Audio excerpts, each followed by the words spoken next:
everybody and welcome back to the channel. If you're new around here, my name is Kat, this is my partner Dean.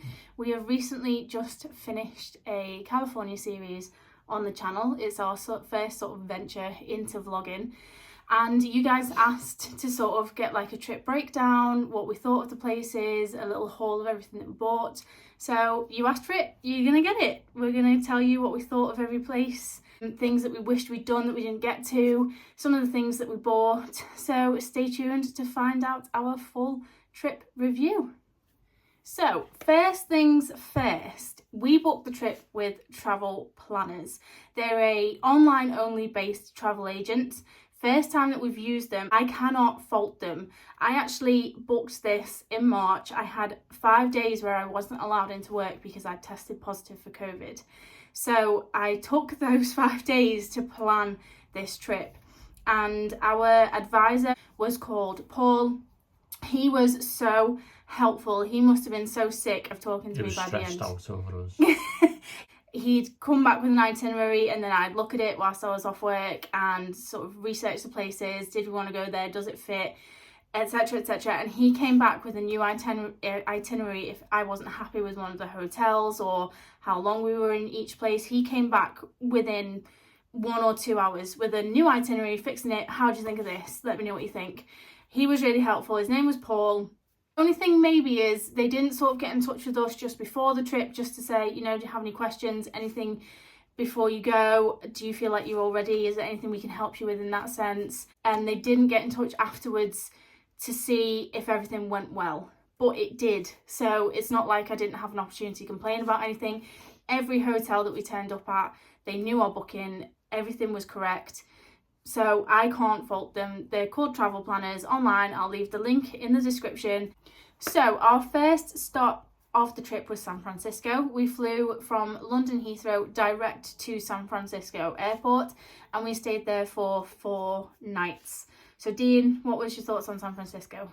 That was a really nice place. I thought like it was a fisherman's wharf, has a really good vibe to it. It's very like hustle and bustle, but at the same time there was like loads you could do there.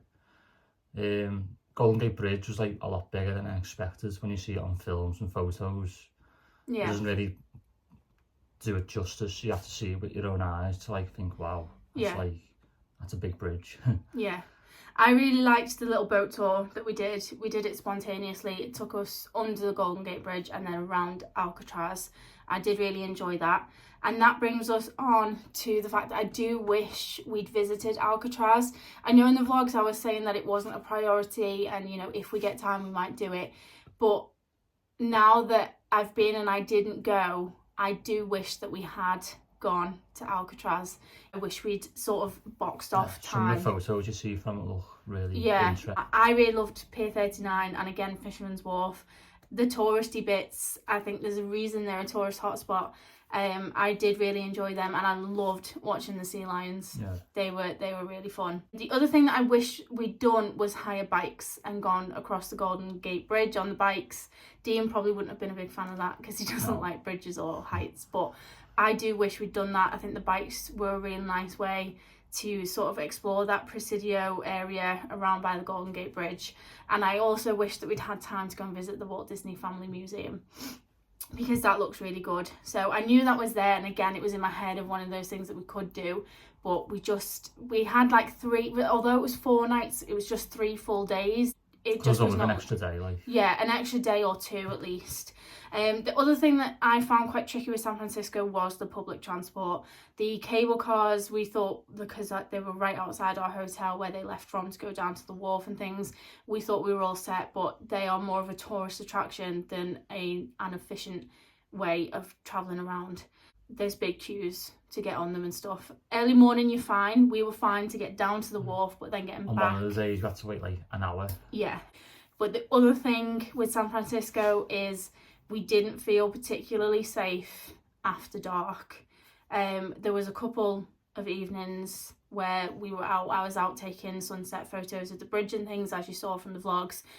And sort of after it went dark, there was a definite feel into the city where we would have rather just been safe in our hotel, which is fine because we're not big nightlife people, so we'd rather be exploring in the day, go for food, and then get tucked up back in bed with a cup of tea by the time it goes dark, which was about 9 p.m. at that time of year.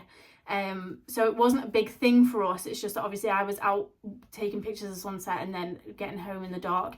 We didn't feel very safe. But I think that's a bit of a known problem with some of the cities in California. Like everywhere, like New yeah, York any and all city, that, yeah. like, I mean, Liverpool, there's a lot of places in Liverpool I wouldn't feel safe walking around after dark, like with an expensive camera in my bag and things like that. So it's not something that's only an issue in San Francisco. But we did also have a conversation with a security guard outside Walmart on our first night when he saw us looking a bit lost.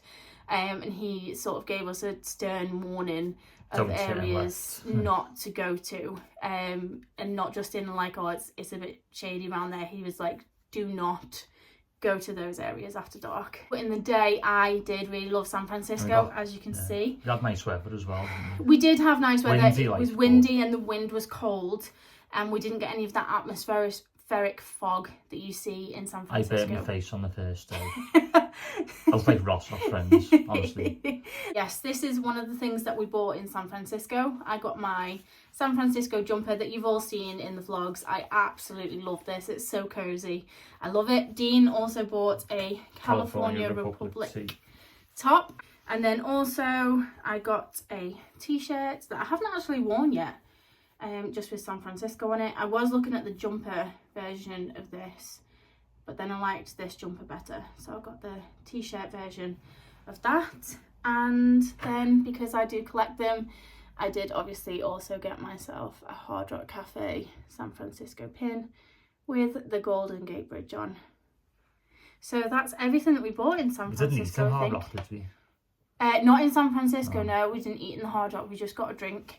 Well, I think we planned to go one evening, but it closed at 9, closed really early. I think, again, it's the unsafe after dark thing, maybe, or maybe it was like sort of a hangover of COVID. The restaurants closed quite early, so we did plan on going to Hard Rock in San Francisco to eat, and then we didn't end up doing it, but I did get the pin. Next stop was, well, we picked up our hire car from San Francisco Airport. I would say hire from the city centre of San Francisco if that's what you're going to do. You probably don't need a car in San Francisco. As much as I've just kind of slated the public transport, I can imagine driving to be a little bit of a nightmare on those hills, especially if you're not familiar with the area on those hills. I can't say I saw much parking, so I don't think driving would have been an option either. Then, you know, I think you just sort of have to, maybe we just weren't the best at navigating the public transport. The buses we kind of got the hang of, but they were not the quickest form. No. But we picked up our hire car from San Francisco Airport with Dollar. I can't say I was overly pleased with the service from Dollar. The queue to collect our car, even though I'd filled everything in beforehand, they had my driving license number, I'd paid up front. The queue to collect the car was it 2 hours we waited to pick that car up? Something like that. And then it was a lot of, and then this is extra, and this is extra, and this is extra when you're at the sort of checkout. So it ended up being double what we'd originally paid. They charged us for sort of the, you know, the toll pass things. And because in California, I don't know what's a toll road and what's not. And I think they charged us about $70 for that, because he was like, well, you can just pay as you go. And if you use a toll, then, you know, go online and do it. And I was like, well, I don't know what websites to go on to pay a toll, or if I've even used a toll road. So I kind of did it to be safe. But in hindsight, I would not have done that. I think we paid $70 for a toll pass that we didn't use.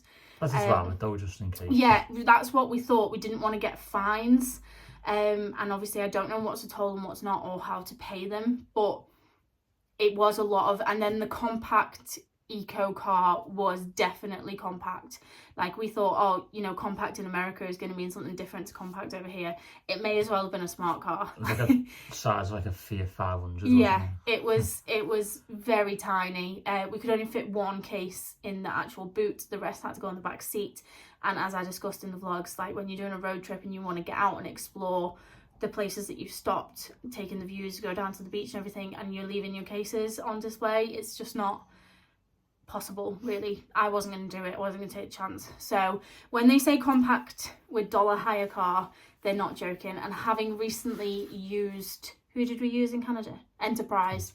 Having recently used Enterprise in Canada, I would definitely edge towards them in future. I wouldn't be keen to use dollar again, personally. No massive complaint, just the big weight, the extra, everything was extra, things like that. So yes, I would probably edge for Enterprise after using them recently in Canada. So we left San Francisco and headed to Monterey.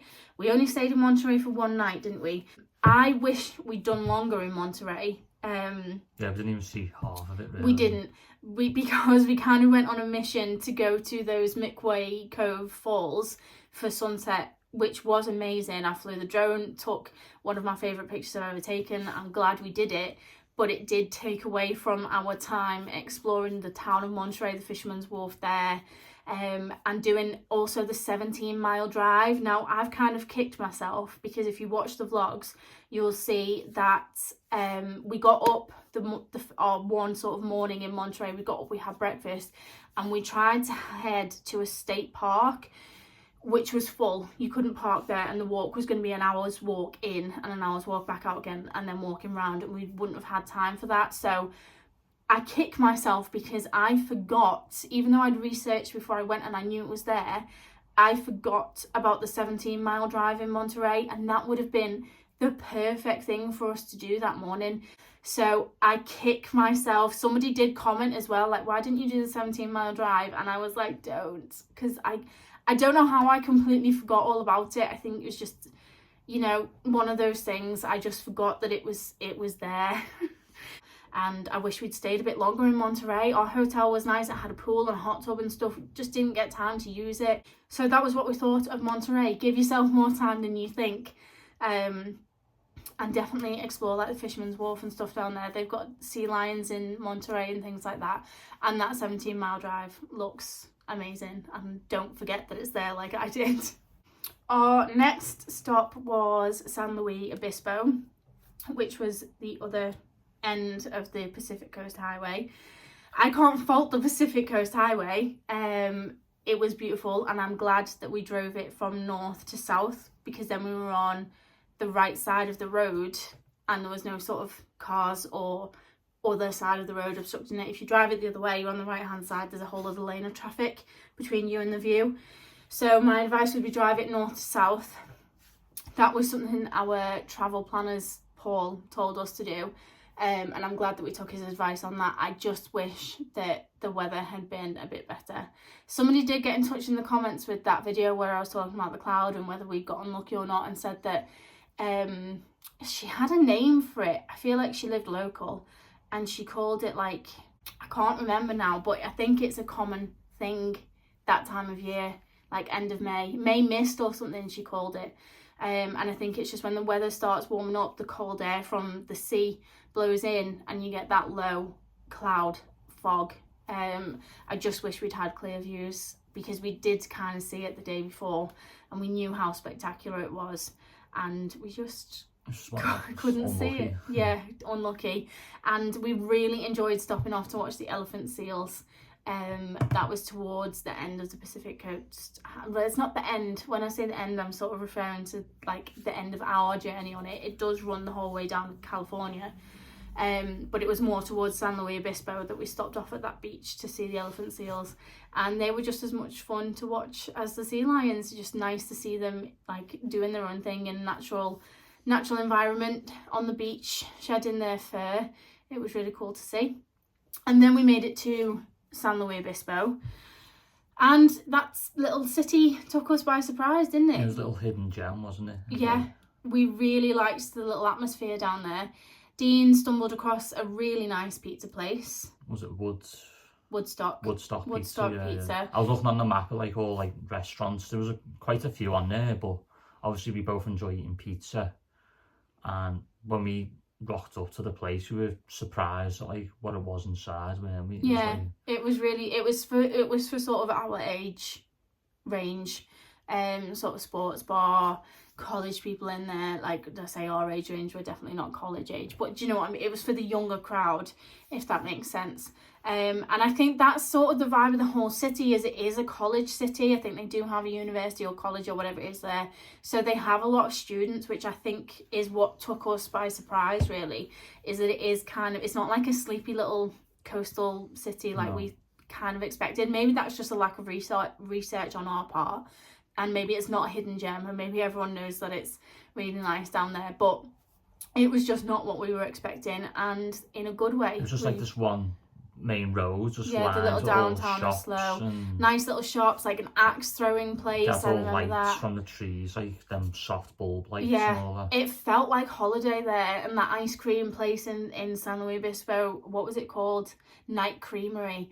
Oh, that ice cream, that was really good. We did love all it. We only had, again, one night in San Luis Obispo. We could have had longer because it's got like nice beaches nearby, things like that. And we hit the shops the next day. We stayed in like a motel as well, and you were a bit sceptical, weren't you, at first? But it weren't. That hotel was probably my least favourite of all of them. Not that it was anything bad, just wasn't as good compared to the others, and the hotel staff were not very friendly with that stray dog. If you've not watched the vlog, go and watch it. You'll find out about the stray vlog. Stray vlog?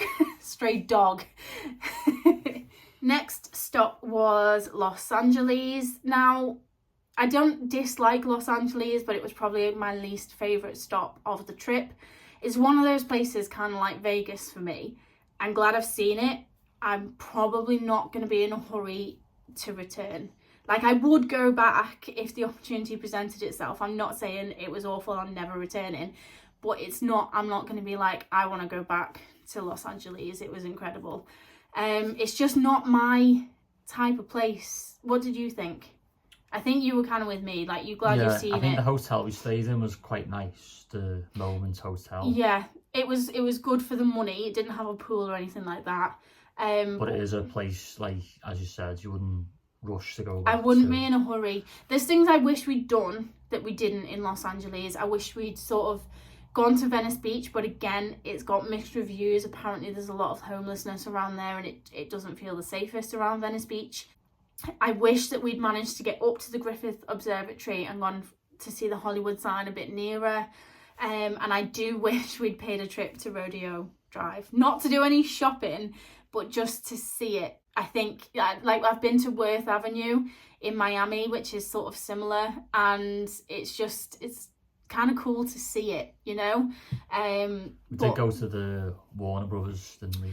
I really enjoyed that Warner Brothers tour. I think it was better than the Universal Studios tour that's sort of included in your park ticket there.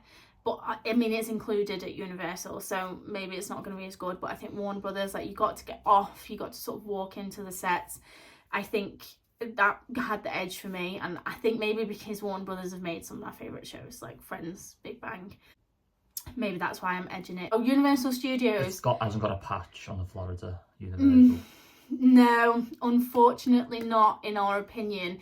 It's not as big, obviously, and it doesn't have the Islands of Adventure aspect, and that being to Universal Studios Hollywood kind of makes me realise the value in Islands of Adventure in Florida. Like, that is my favourite park at Universal. The coasters that it's got in Islands of Adventure, there's nothing like that in Universal Studios Hollywood. It's just built on the side of a hill, basically, isn't it? I mean, it's the original one, and it's real studios that they use, so that's obviously an attraction to it. And I wouldn't say that it's a bad day out and don't go. Just, you do not need more than one day. Like Universal Studios Florida, you could spend a week there quite happily and not be bored. But Universal Studios Hollywood, you just need the one day, in my opinion. Maybe two if you're going at a busy time and you don't want to pay for the express passes like we did. You just need the one day. CityWalks is much smaller. Compared to Florida, Universal Studios Hollywood is not a patch, in our opinion. But having said that, the Jurassic Park ride was much better now that it's been updated. That was really cool. So yeah. And then what else did we get up to? We went to not Venice Beach, Santa Monica. That was kind of as I expected, exactly what I expected. The people sort of skateboarding along the beach and things like that. That was exactly as I thought it would be. Nice at sunset, busy in that Pacific Park fair area and along the pier. It was just, I thought it would be as it was. I did enjoy it. Again, it's not like the most incredible beach I've ever been to, but the novelty of being at Santa Monica Beach, I did enjoy it. Is there anything else that I wish we'd done in Los Angeles? Maybe like a tour of the celeb houses. We did visit Beverly Hills and we saw ourselves some of the incredible houses there, but you can sort of pay for tours that will take you and be like, that is such and such's house, or was such and such's house. Maybe one of those would have been quite fun, or sort of seen it with someone. Or maybe someone like a baseball game. We did look at... we did go and see the Lakers, didn't we? I think it was out of season, I'm not sure. It was basketball playoff season. Yes, maybe sort of doing a tour with someone who knows the areas. And with regards to Hollywood Boulevard, that is overhyped, let me just tell you. We were walking down the Walk of Fame and didn't realise that we were on the Walk of Fame. I just glanced down and saw one of the stars and was like, oh, I'm on the Walk of Fame. Maybe that's sort of the thing with it, is that you don't really realise you're on it, and I don't know, it was just... And again, we were there at night, and there is a homeless problem in LA that's well documented. We're not breaking any news here, and it didn't feel the safest again. So maybe we'd have been better off in the day, but in the day we drove past it, didn't we? And it was just bedlam. Yeah. Like, you wouldn't have been able to appreciate the Walk of Fame because there's just been so many people walking on it. But in my opinion, it's overhyped. I think we paid, was it like $30 to park the car as well? Something like that. And that was the evening rate. That was the after 5 rate to park the car, not far from Hollywood Boulevard. And yeah, it's just a street, guys, with some stars in the pavement and some theatres along it. It's... The Hard Rock food was nice. The Hard Rock was good, yeah. But yeah, Hollywood Boulevard, I've ticked it off the bucket list. I've seen it, kind of like Vegas. I've seen it. I'm happy I've seen it. I don't need to go again, is my opinion on the Hollywood LA area of California, personally for me. So from Universal Studios, I did get the Universal Studios Hollywood t-shirt. I did want one with that, you know, that neon logo that they have in Hollywood. They had a vest with it on. Again, it's in the vlogs. They had a vest with it on, but no t-shirt. That was what I would have wanted, but it's just blue Universal Studios Hollywood. I just wanted to get it to be like, yeah, I've been, and I can wear it when I'm back in Florida at some point in the future, hopefully. And then I did also get 2 pins from the Hard Rock Cafe on Hollywood Boulevard, because there did used to be 2 Hard Rocks in Los Angeles. One was in Universal CityWalks, and that was called Hard Rock Hollywood, wasn't it? Yeah. And then one on Hollywood Boulevard, which was Hard Rock LA.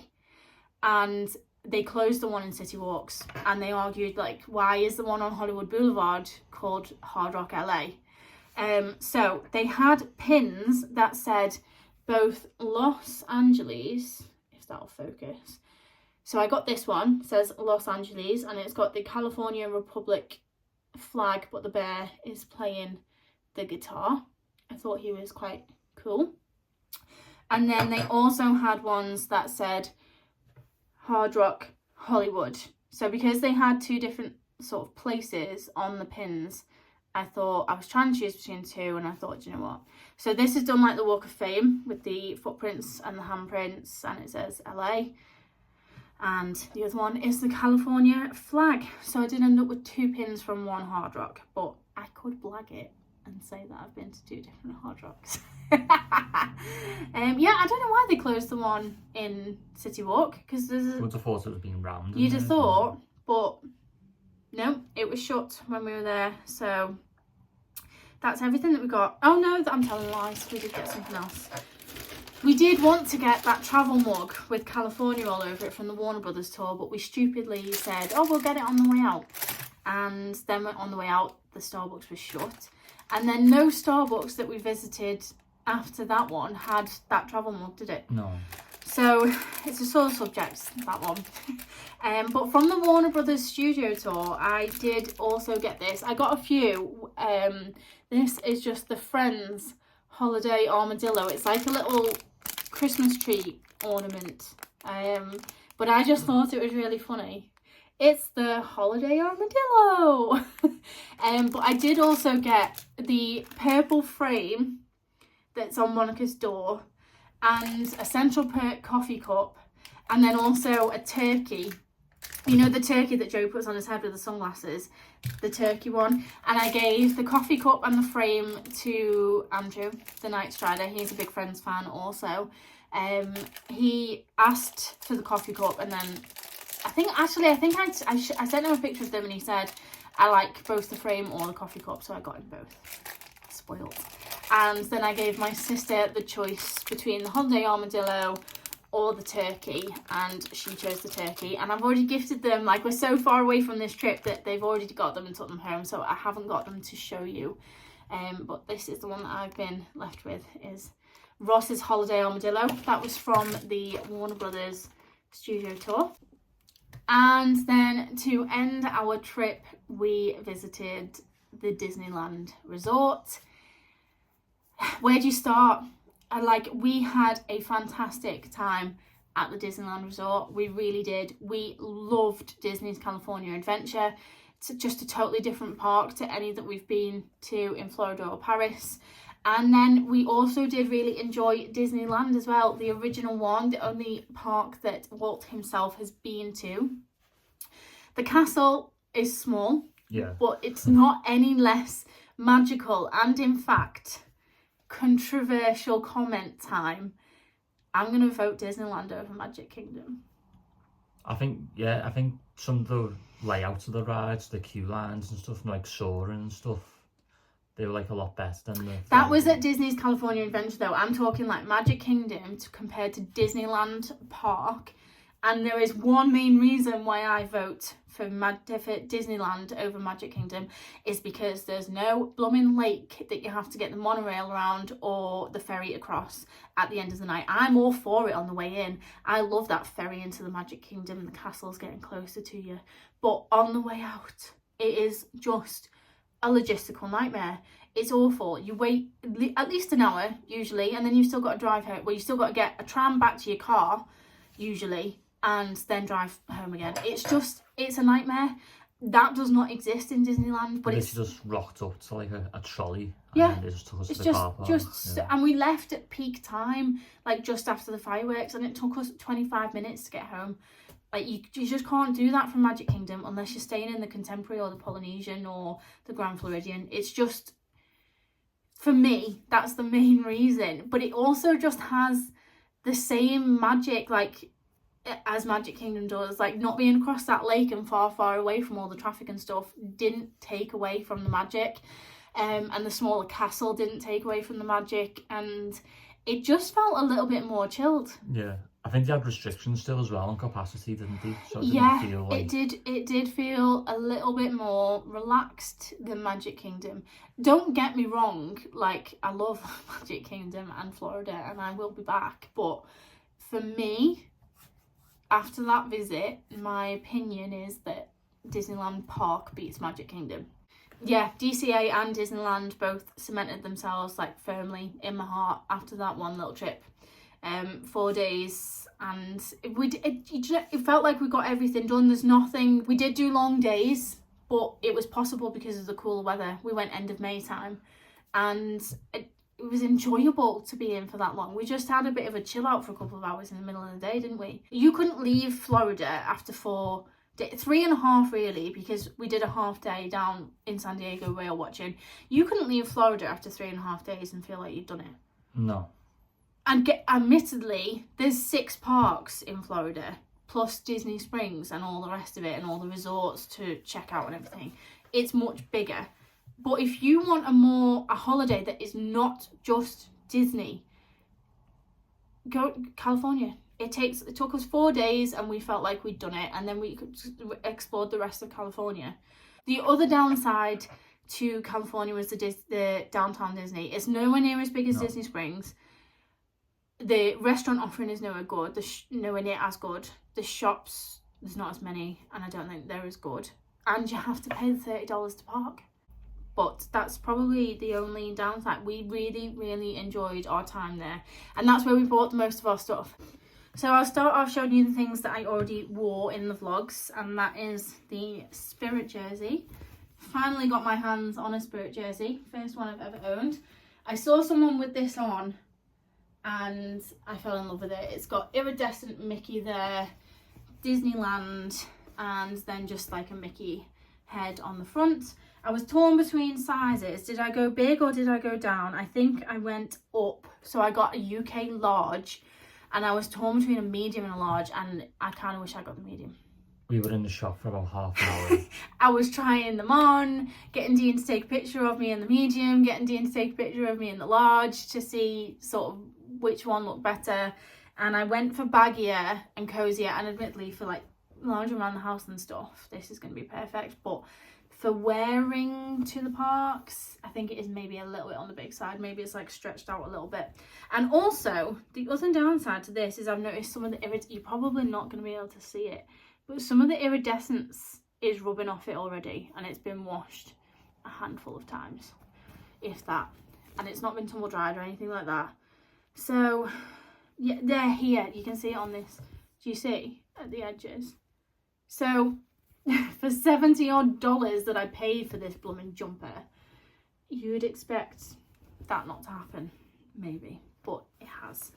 So, yes, that's what I think of that Spirit. I do love it, but the iridescence is rubbing off, and I did get it in a size too big. So the other thing that I bought was this top, sort of in Tiffany blue. Saw it in a shop window, fell in love with it. It's got the characters there, and I think this says something about being the most beloved characters in Disney history.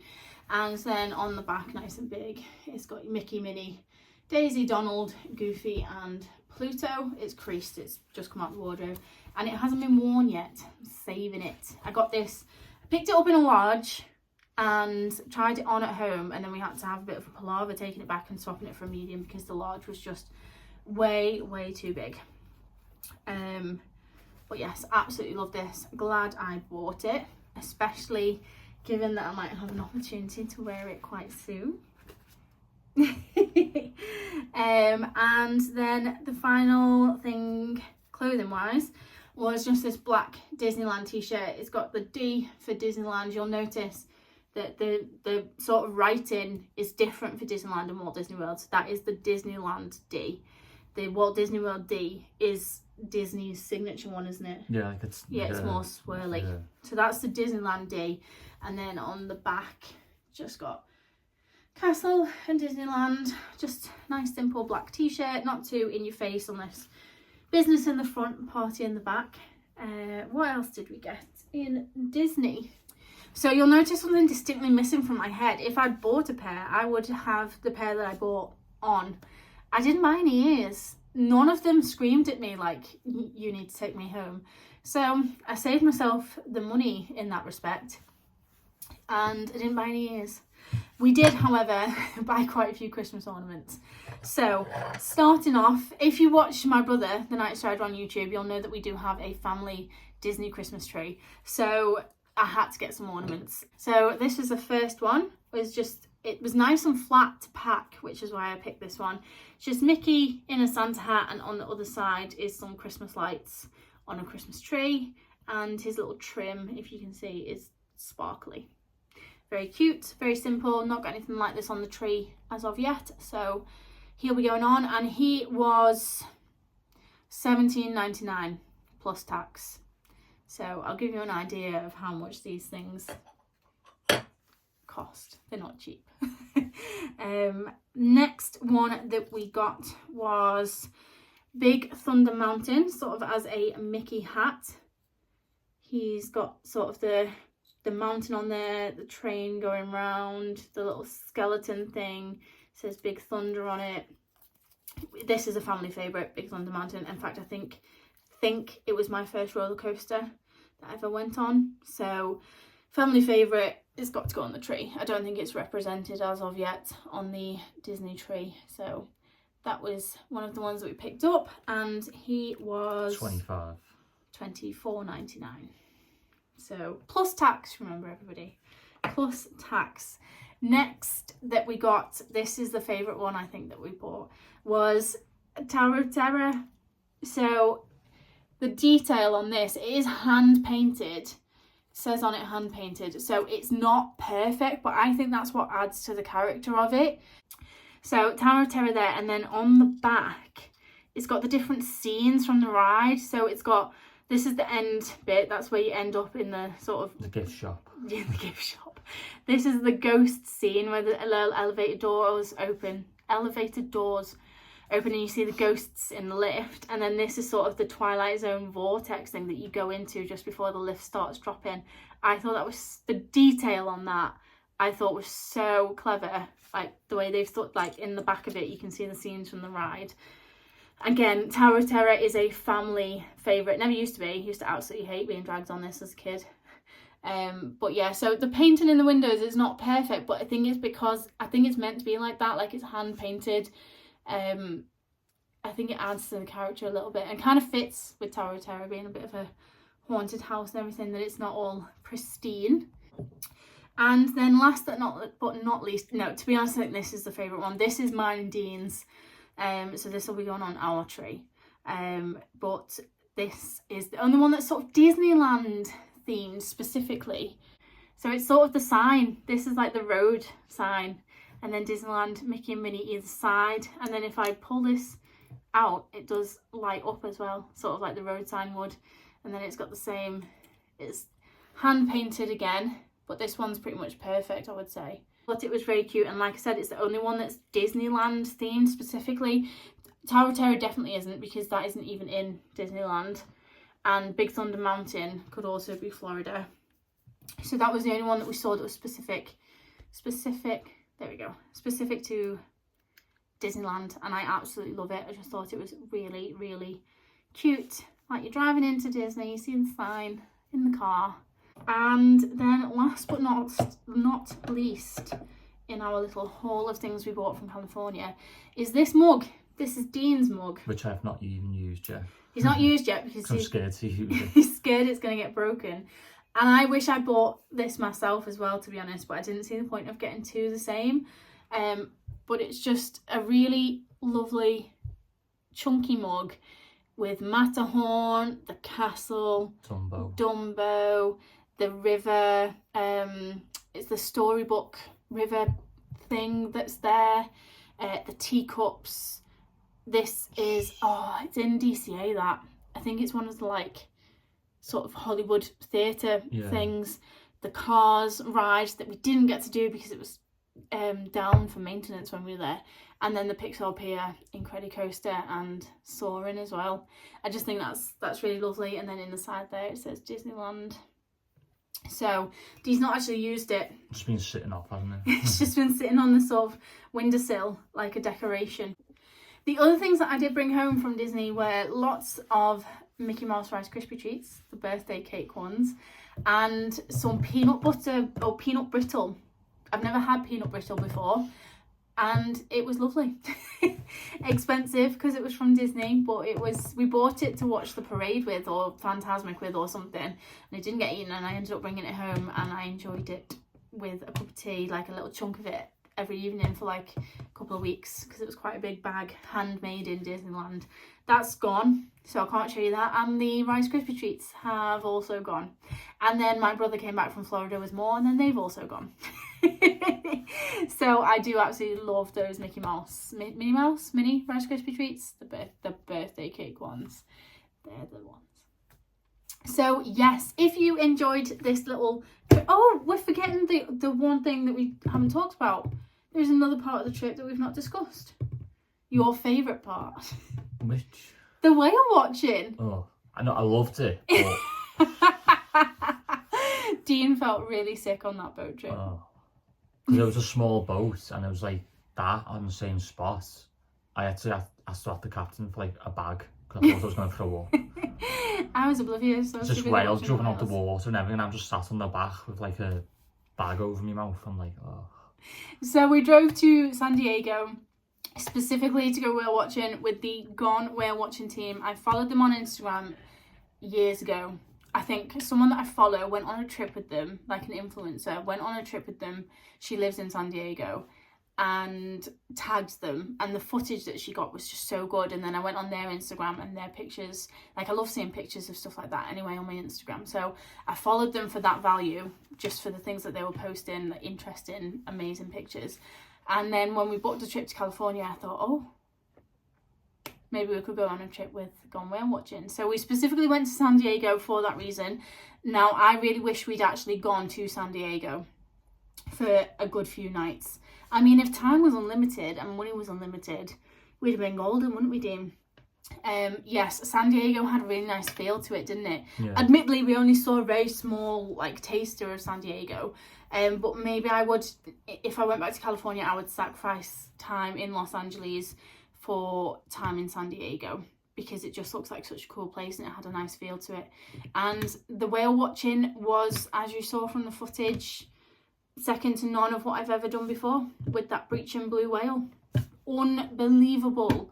Blue whales don't normally breach, and this one in particular, he was young, and he just must have been up for a laugh, basically.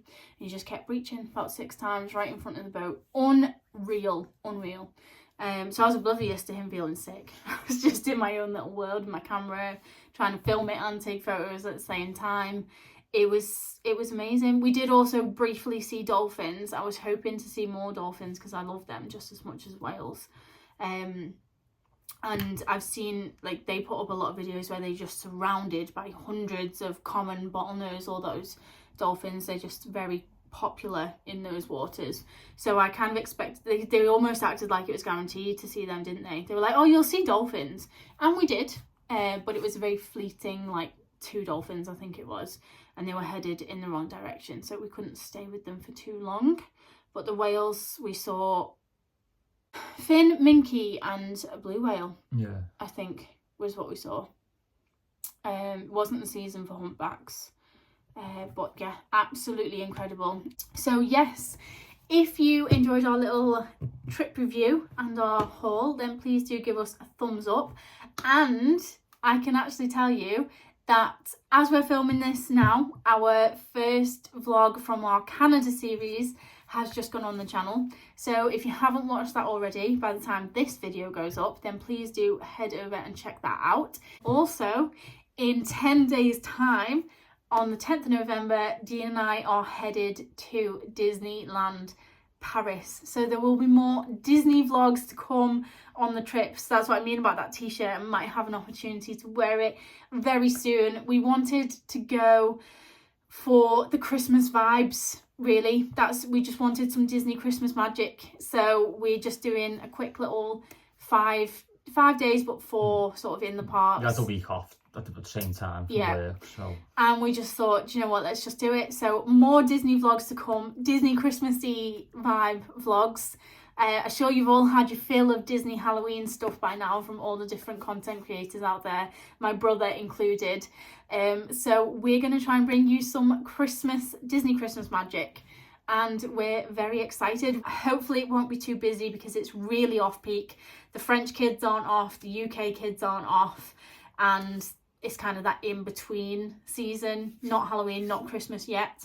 So hopefully it'll be nice and quiet and we can just sort of swoop in and get some early Christmassy feels. So if you're excited for that, then please do subscribe and hit the notification so you don't miss any of our videos from Canada or from Disneyland Paris. And thank you for watching. We hope you enjoyed it. You did request it, so I made a point of giving it to you guys.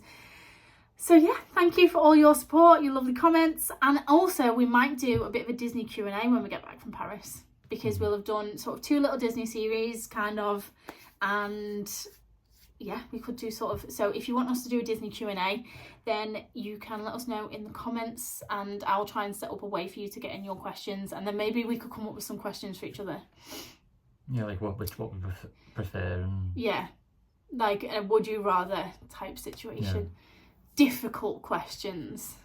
Like, would you rather ride It's a Small World for 24 hours straight or never be able to eat a Disney snack again? That's like a no-brainer.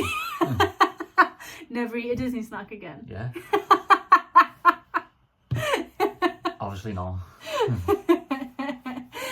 Okay, well, we will bring that to you in future if you guys want to see it. Thanks, guys.